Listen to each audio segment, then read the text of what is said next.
परिवार के हवेली में इस समय रौनक अपने चरम पर थी। शादी की तैयारियों ने पूरे घर को रंगों और रौनक से भर दिया था।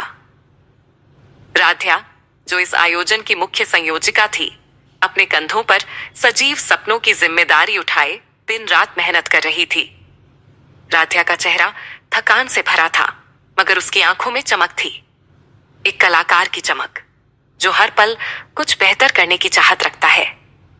मगर उसी चमक के पीछे छिपा था तनाव।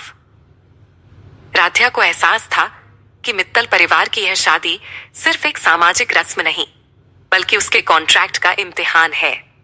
एक छोटी सी भी चूक उसके पूरे करियर को खतरे में डाल सकती है। और फिर हुआ वही जिससे राध्या डरती थी। एक हल्की सी लापरवाही शादी के पंडाल के एक कोने में लगी झालर में शॉर्ट सर्किट। आग नहीं लगी, मगर एक बड़ा हंगामा हो गया।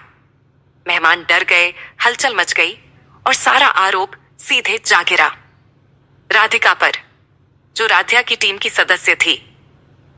गुस्से से लाल हुए प्रथम के पिता, मित्तल परिवार के वरिष्ठ पुरुष, ने सार्वजनिक रूप से राधिका को डंडे से पीट दिया।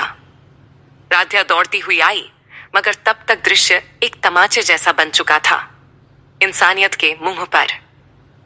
राध्या कांप उठी, उसकी आंखों में आंसू थे, मगर वह टूटने वालों में से नहीं थी।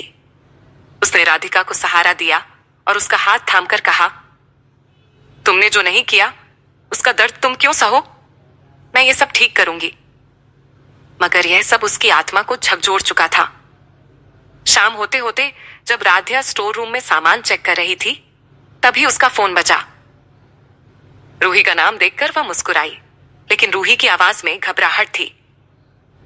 राध्या, कल भोलेनाथ की पूजा है, मुझे घर को सजाना है। वैसे नहीं, दिल से। तुम आ सकोगी क्या? राध्या एक क्षण को चुप रह गई। उसे याद आया कि खुद वह भी भोलेनाथ की भक्त है। उसे यह महज एक सजावट का काम नहीं, बल्कि आध्यात्मिक जिम्मेदारी लगा। मैं आ रही हूं रूही, सिर्फ सजाने नहीं, तुम्हारा साथ निभाने, उसने दृढ़ता से कहा। अगली सुबह राध्या जब रूही के घर पहुंची, तो वहां की सादगी और रूही की उदासी दोनों एक साथ उसके मन को छू गईं। सजावट शुरू हुई। फूल, दीपक, बेलपत्र, रंगोली, सब कुछ दिव्यता से भरा था। लेकिन राध्या की नजर रूही की आंखों में छिपे उस खालीपन पर टिक गई, जिसे दुनिया नजरअंदाज कर जाती है। क्या हुआ रूही? तू अधूरी सी क्यों लग रही है? रूही ने पहले चुप्पी साधी, लेकिन फिर वह टूट गई। नाहर बदल गया है राध्या। अब वो मुझसे दूर दूर रहता है और रोली, वो जैसे हमें अलग कर देना चाहती है। राध्या कुछ नहीं बोली। उसने बस भगवान भोलेनाथ की मूर्ति की ओर देखा और मन ही मन प्रण लिया, जब तक मैं रूही और नाहर को फिर से एक नहीं कर दूंगी, तब तक मैं चैन से नहीं बैठूंगी। जैसे ही राध्या और रूही आपस में दिल की बातें कर रही थीं, पीछे से रोली आ गई। उसने सारी बातें सुन ली। उसकी आंखों में भावों का तूफान था, शक, डर और शायद जलन। उसने कुछ नहीं कहा, बस धीमे से कमरे से बाहर निकल गई। लेकिन उसकी आंखों में साफ था कि अब वह राध्या को हल्के में नहीं लेगी।